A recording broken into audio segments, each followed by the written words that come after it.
One simple wheel strategy mistake is most likely going to cost me a good chunk of change. Let's talk about it. Yo, what is going on, Premium Chasers? I hope you're having a God blessed day. Today, every single person that comments down below is going to get our newest ebook, the Option Sellers Options Allocation Guide, which is so important as an option seller to make sure you're allocating your portfolio to match your specific risk tolerances. So if you want that full ebook so you can set that up for yourself, just drop a comment down below. And while you're down there, if I provide any value for you or you enjoy the content, hit the like button and that subscribe button. But guys, today we're going to be going over the shoulder and talking about a decent, wheel strategy mistake that I would say 99.9% of option sellers get caught in eventually. It might have not happened to you just yet, but eventually it will. So let's go over the shoulder. We're back on our public portfolio that you guys know where we deposited $5,000 into, and we're just documenting it and seeing what happens. We can see I have my SoFi 17.5 calls that are going to be most likely called away on August 1st. So what's the plan here? So as we all already know, SoFi has been on a fairly big tear. If I head over here real quick to Yahoo Finance to quickly look at the chart, you could see pre-earnings. Their earnings are coming up, I believe, 28th or 29th of this month. It has exploded, right? Really riding this roller coaster that is the top of Bollinger Band. And eventually, maybe, we'll see, hopefully, this roller coaster comes back down to reality a little bit. But we could see a very big earnings pop happening right now with SoFi, right? So when I originally opened my trade for SoFi, I originally I bought them at $16.09 and I started doing my covered calls immediately to follow. And ever since then, we've seen SoFi blowing up. Listen, I cannot be the only one in this situation where you do a buy right strategy or you get assigned your cash secured puts, you got your 100 shares, you're ready to start collecting that rent on those covered call premiums, and the stock just blows up on you, right?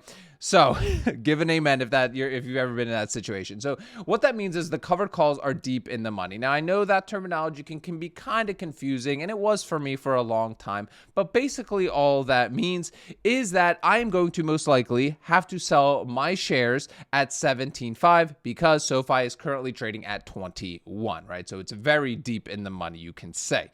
Right. So how do we play this? Well, I came in here this morning. I was like, this might be a good video for you guys to see what I'm doing. I have 17 days till expiration here, and I'm just going to click roll.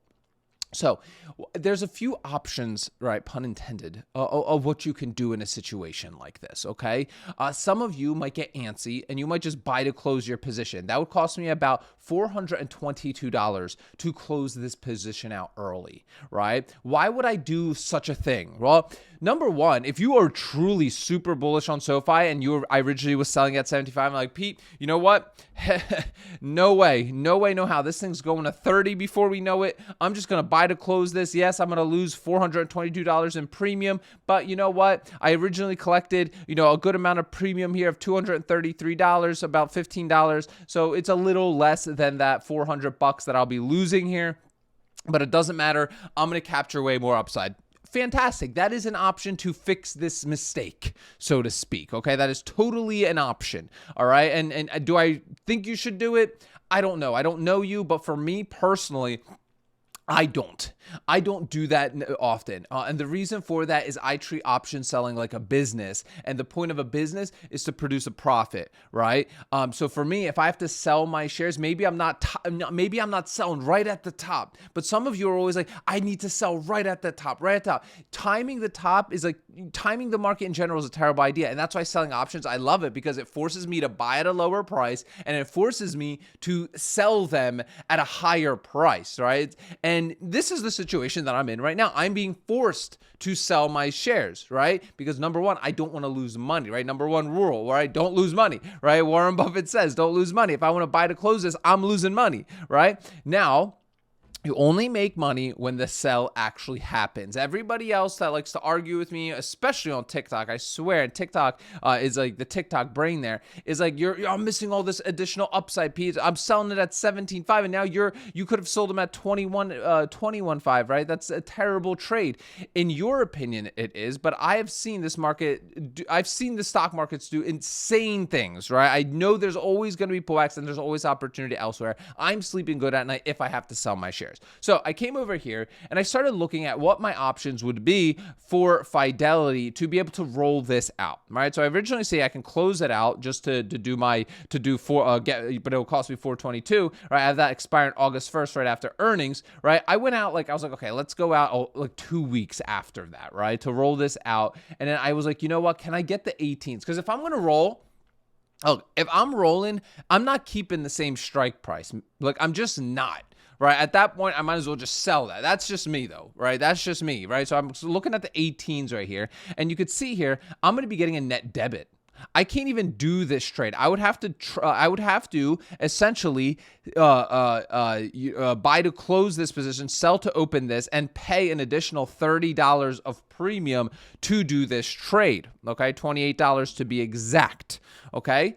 Now, is this a good move?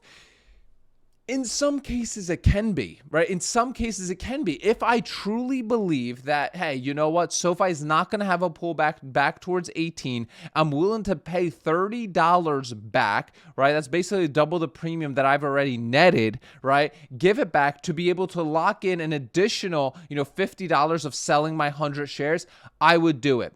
But where my mind immediately goes is, look, I'm already, when I took this trade, right, I originally did the covered call here for 16.5, and I then rolled it to the 17 covered call, and then eventually rolled it and did the 17.5 covered call, right? This to me was a good trade because this 17 call, I bought to close it for 213, but then I sold to open the covered call that's expiring on August 1st for 233. So I netted about $15 here. Plus, if my appreciation profit increased by another $150 for a net of 383. Now, obviously, I'm minusing out these rolls because they costed me money, right? However, I jumped over 10% on this trade right here to 23%, right? If I did this here, I'm not going to see that kind of a big boost, right? If I do this roll to 18 and push out my expiration another 2 weeks, I'm not going to see a 10% jump because I'm getting a net debit here. Yes, I might make an additional $50, but it's only going to give me a couple percentage points there. I would have to go out even way further on my expiration date. Now, obviously, time is an option seller's best friend, but at the end of the day, right, the way I look at selling options is very simplistic. And I keep it simplistic for a reason because I'm not a full-time trader. When things are towards the top of Bollinger Band, I am okay selling them, because this is a very heavily overbought environment. You could see SoFi is at an 84 RSI. It will not stay there forever, okay? It will not. It's just that's not how the markets work, right? Now, it could stay there for an extended period of time. Sure. Could it potentially stay there forever? Sure. And then SoFi just is infinity, right? But for the most part, eventually SoFi will have a pullback, just like we have seen time and time again. I swear, I don't know why, but I feel like people forget that, right? They forget the feeling of when a SoFi was at 950 just a couple months ago, right? And now they think it's going to just go up forever. Now, I am very bullish on SoFi. I'm a very big a user of SoFi. I love SoFi. But even me, somebody that's very believer of the stock, I know when there's too much hype around something. So for me, the best course of action with SoFi is to let the shares go. Now, what could change this, right? What could change my plan here? Well, I kind of strategically did this, I saw, right, that earnings obviously are on the 28th or 29th, right? And let's just quickly go double check that. So the trolls in the comments don't go crazy. The 29th, right? I have my expiration happening on the 1st. Why did I do that? Well, number one, volatility was higher that week because, right, it's earnings week. right? So during earnings week, your stock is going to typically have a lot more volatility. Usually when there's more volatility, premiums are a lot better. So I kind of lucked out in the manner of, hey, I'm going to push this out to this earnings week just so I can actually get a credit. Because now when you see I'm rolling it, I'm not getting a credit like at all, right? I'm not getting a credit at all because earnings weeks are crazy. Stocks can double beat earnings yet still drop 5-10%, right? The stocks can have a terrible earnings but still go up. It's crazy, right? And so for me, what I'm actually going to watch, because I'm still bullish on SoFi here, right? What I'm basically going to be doing is I'm going to monitor SoFi very heavily, obviously during earnings. But if it sees a big pullback, right? And big pullback meaning it comes back down to like 18s, right? Let's say I, at that point, may roll only at that point, because at that point, I may be able to actually roll out and get a really great credit because all those retail investors poured in buying at 20, and I'm basically just now selling insurance to them. Guys, if you want to take your option selling